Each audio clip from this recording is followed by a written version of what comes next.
बढ़ते प्रदूषण को लेकर दिल्ली सरकार का ये बड़ा फैसला सामने आया है। दिल्ली सरकार और प्राइवेट दफ्तर 50% स्टाफ के साथ काम करेंगे, बाकी 50% स्टाफ घर से काम करेगा। ऑफिस में 50% से ज्यादा स्टाफ नहीं होगा। बाकी कर्मचारी अनिवार्य रूप से घर से काम करेंगे। वर्क फ्रॉम होम व्यवस्था तत्काल लागू रहेगी। दिल्ली सरकार की तरफ से ये आदेश जारी किए गए हैं बढ़ते पॉल्यूशन को देखते हुए। जानकारी देने के लिए दिल्ली से अपराजिता श्री लगातार बनी हुई हैं। अपराजिता, बढ़ते पॉल्यूशन को लेकर दिल्ली सरकार का ये फैसला सामने आया है कि 50% जो स्टाफ है वो घर से ही काम करेगा, बाकी वर्क फ्रॉम होम।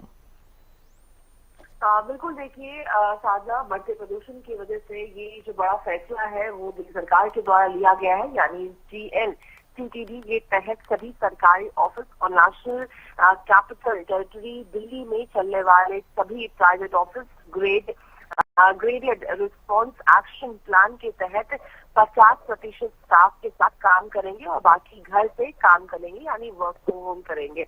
इसका मुख्य लक्ष्य यह है कि कम से कम लोग अगर ऑफिस जाएंगे तो उतना कम जो गाड़ी है वो चलेगा, वहीं लोग भी अगर कम से कम घर से बाहर निकलेंगे तो उन्हें प्रदूषण का सामना कम करना पड़ेगा। अब अगर गाड़ियां कम चलेगी तो कहीं ना कहीं सीधा AQI पर उसका असर पड़ेगा और AQI लेवल नीचे गिरेगा।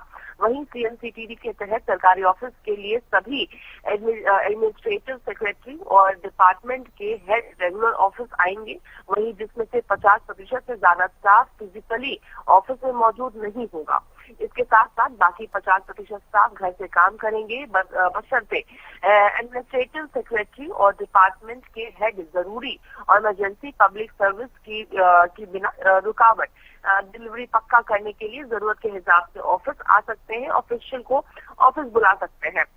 यानी अगर आवश्यकता पड़ती है तो लोगों को बुलाया जा सकता है, मगर कोशिश किया जाएगा कि कम से कम लोग ऑफिस आए, यानी 50% से अधिकतर लोग ऑफिस ना आए।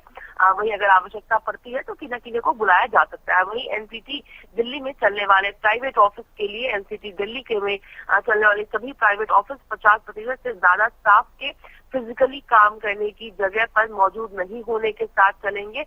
वहीं बाकी स्टाफ को जरूरी तौर पर घर से काम करना होगा। जी बिल्कुल अपराजिता, बहुत शुक्रिया जानकारी देने के लिए।